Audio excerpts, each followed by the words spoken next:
यहाँ तक हमने क्या जाना? 1 अंकीय संख्याएं, 2 अंकीय संख्याएं, 3 अंकीय, 4 अंकीय, 5 अंकीय संख्याएं और 6 अंकीय संख्याओं के बारे में। अब देख लेते हैं कि हमारी सबसे बड़ी संख्या और सबसे छोटी संख्या कौन सी होती है। तो देखो बच्चों, जैसा कि हम अब तक बात करते आए हैं कि 1 से शुरू होकर 9 तक जाने वाली सभी संख्याएं 1 अंकीय होती हैं। तो मेरी बात ध्यान से सुनिए, कहाँ से शुरू होता है? 1 से। तो हमारा 1 क्या हुआ? यहाँ पर सबसे छोटी संख्या। 1 क्या हुआ? सबसे छोटी संख्या। जैसे ये 1 मेरी 1 अंक की सबसे छोटी संख्या है। और अगर मैं सबसे बड़ी संख्या की बात करूं, वो भी 1 अंक की, तो वो क्या होगी? हम कहां तक जाते हैं 1 अंकीय संख्याओं में? 9 अंकों तक, 9 तक जाते हैं। तो हमारी सबसे बड़ी संख्या 9 होगी। तो 1 अंक की सबसे छोटी संख्या 1 और सबसे बड़ी संख्या 9। इसके बाद अब आते हैं 2 अंकीय संख्याओं पर। तो 2 अंकीय संख्याएं 10 से शुरू होती हैं और 99 तक जाती हैं। कहाँ से शुरू होती हैं? 10 से। तो 10 हमारी क्या होगी? 10 हमारी सबसे छोटी संख्या हो गई। और कितने अंकों की? 2 अंकों की। देखिए 1, 2। और सबसे बड़ी संख्या क्या होगी? देख लीजिए, वो भी हम बना लेते हैं, 99। 1, 2। तो ये भी हमारी सबसे बड़ी संख्या हो गई। अब 3 अंकों की सबसे छोटी संख्या लिखते हैं। तो उसको लिखने से पहले हमें ध्यान रखना है कि हमारी 3 अंकों की संख्याएं कहाँ से शुरू होती हैं? 100 से। तो 100 से शुरू होती हैं, तो वो हमारी सबसे छोटी संख्या हो गई। 100 हमारी 3 अंकों की सबसे छोटी संख्या हो गई। और सबसे बड़ी संख्या, हम इसमें क्या करेंगे? इसको और ऐड कर देंगे। तो देखिए हमें क्या प्राप्त हुआ? 3 अंकों की सबसे छोटी संख्या 100 और 3 अंकों की सबसे बड़ी संख्या 999। अब 4 अंकों पर आ जाते हैं। तो 4 अंकों की जो हमारी सबसे छोटी संख्या थी, वो कहाँ से शुरू हो रही थी? 1000 से। ठीक है, तो अब हम इसको लिख देते हैं 1000। और कहाँ तक हम जाते हैं 4 अंकीय संख्याओं में? 9999 तक। तो इसको अब हम क्या लिख देंगे? देखिए 9999। तो ये हमारी 4 अंकों की सबसे बड़ी संख्या हो गई। अब 5 अंकों की सबसे छोटी संख्या क्या होगी? सोचिए सोचिए। 5 अंकों की जब हम छोटी संख्या बनाते हैं, तो वो हमारी जाती है, कहाँ से शुरू होती है? 10,000 से। तो सबसे छोटी संख्या भी अब हमारी, ये देखो भाई, 10,000 हो जाएगी। देखिए, इकाई, दहाई, सैकड़ा, हजार, 10,000, 10,000 हो जाएगी। और सबसे बड़ी संख्या क्या होगी? कहाँ तक जाते हैं हम, बताइए? 99,999 तक। तो इसको हम बना देते हैं। ये देखिए, इकाई, दहाई, सैकड़ा, हजार, 10,000, 99,999। हमें कितने अंकों की संख्याएं प्राप्त हो गई? 5 अंकों की। अब 6 अंकीय संख्याओं के बारे में बात करते हैं, और वो कहाँ से शुरू होती हैं? 1 लाख से। तो 1 लाख लिखने के लिए हम यहाँ पर क्या करेंगे? 1 0 और लगा देंगे। अब इसको पढ़ के देखें। इकाई, दहाई, सैकड़ा, हजार, 10,000, लाख। तो हमें ये कौन सी संख्या प्राप्त हो गई? 1 लाख। देखिए हमें क्या प्राप्त हुआ? हमें 6 अंकीय संख्याएं प्राप्त हो गई, जो सबसे छोटी हैं। इकाई, दहाई, सैकड़ा, हजार, 10,000, लाख। 1 लाख हमारी सबसे छोटी संख्या है। तो इसी तरीके से हमारी जो सबसे बड़ी संख्या होगी, वो क्या होगी? ये देखिए, पढ़ लेते हैं इसको। इकाई, दहाई, सैकड़ा, हजार, 10,000, लाख। 9,99,999। तो आज हम लोगों ने यहाँ पर देखा कि हमारी 1 अंकीय सबसे छोटी संख्या 1 और सबसे बड़ी 9, 2 अंकीय सबसे छोटी संख्या 10 और सबसे बड़ी 99, 3 अंकीय सबसे छोटी संख्या 100 और सबसे बड़ी संख्या 999। 4 अंकीय सबसे छोटी संख्या 1000 और सबसे बड़ी संख्या 9999।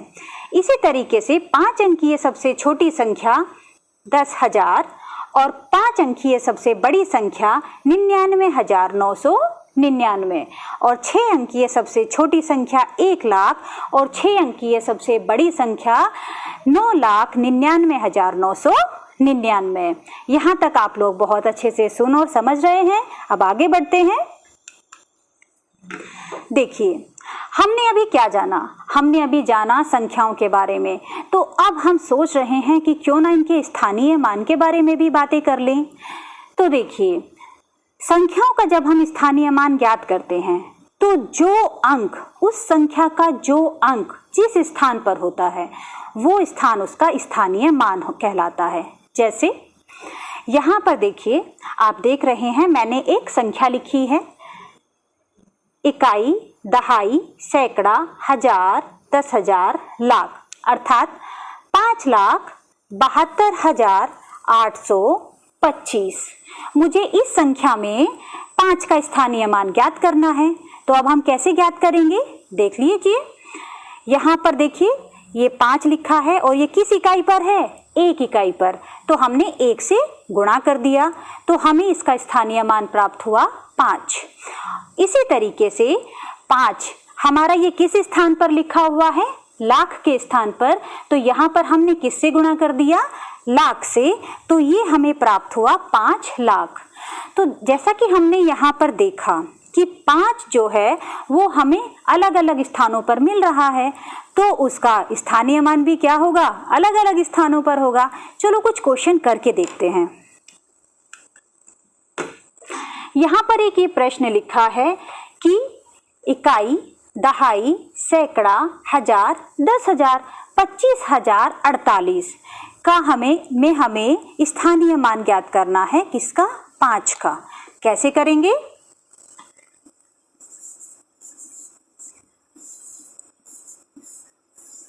ये देखिए, हमने यहाँ पर इस संख्या को लिख लिया। अब हम क्या करते हैं? पहले हम 8 का निकालते हैं। 8 और किस स्थान पर है? इकाई के स्थान पर। तो हमने 1 से गुणा कर दिया।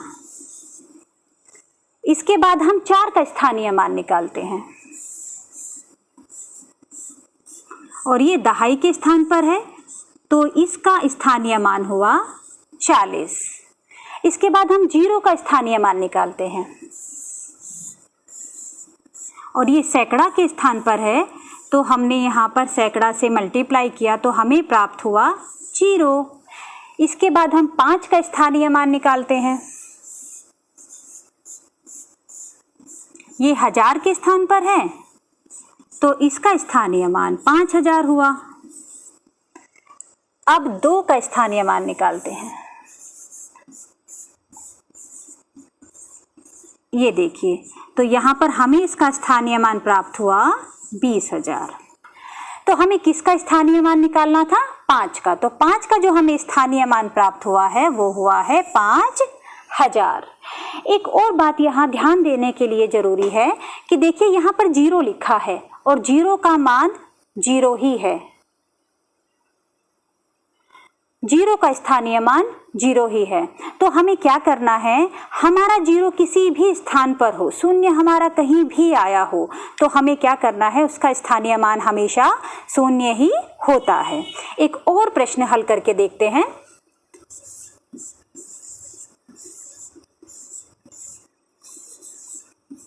दो, और इसमें हम देखते हैं 6 का स्थानीय मान ज्ञात कर लेते हैं।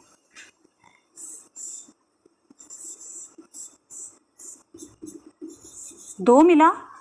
3 का स्थानीय मान फिर वही करेंगे, 10 से गुणा, 30 मिला। 4 का स्थानीय मान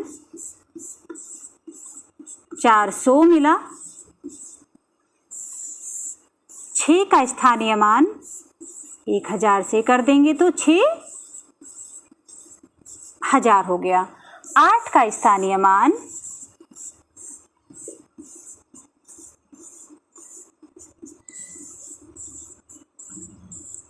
80,000 हुआ और 7 का स्थानीय मान 7 लाख हुआ। लाख। तो देखा बच्चों आपने, स्थानीय मान ज्ञात करना कितना आसान है। आगे बढ़ते हैं। हमने यहाँ तक अभी आज क्या क्या सीखा, हम अब इस निष्कर्ष पर पहुँचते हैं कि जो अभी हमने जैसे प्रश्न हल किए हैं, सबसे पहले तो यही कि शून्य किसी भी स्थान पर हो उसका स्थानीय मान हमेशा शून्य ही होता है। और दूसरी बात कि जब हम किसी संख्या का स्थानीय मान निकाल देते हैं तो वो संख्या जिस भी स्थान पर होती है वो उसका स्थानीय मान होता है, लेकिन ये इस बात पर बिल्कुल भी प्रभाव नहीं पड़ता कि वो किस स्थान पर है। हो सकता है एक ही संख्या 2 स्थान पर हो तो फिर उनका स्थानीय मान भी 2 अलग अलग स्थानों के कारण अलग अलग होगा। आज हमने सीखा 6 अंकीय संख्याएं निकालना और उन्हें अंकों में, शब्दों में लिखना, दिए गए अंकों के प्रयोग से नई संख्याएं बनाना और स्थानीय मान ज्ञात करना। जैसे ये एक यहाँ पर देखिए मैंने फिर से एक संख्या लिखी है 3,45,462। तो हमने यहाँ पर इसको पढ़ना जाना। इसी तरीके से 3,45,462 में 4 का हम स्थानीय मान अगर निकालें तो हमें जो प्राप्त हो रहा है वो 400 और 40,000 ये हमें मिल रहा है। तो आपने इतना सब कुछ जाना। इसके बाद देखिए मैंने आप लोगों के लिए ये एक छोटा सा असाइनमेंट रखा है। आप ये प्रश्न हल करेंगे और आपकी बुक में प्रश्न नंबर 15 पर एक एक्सरसाइज दी है, आप उसके प्रश्न भी हल करेंगे और हम अगली कक्षा में अगले टॉपिक के साथ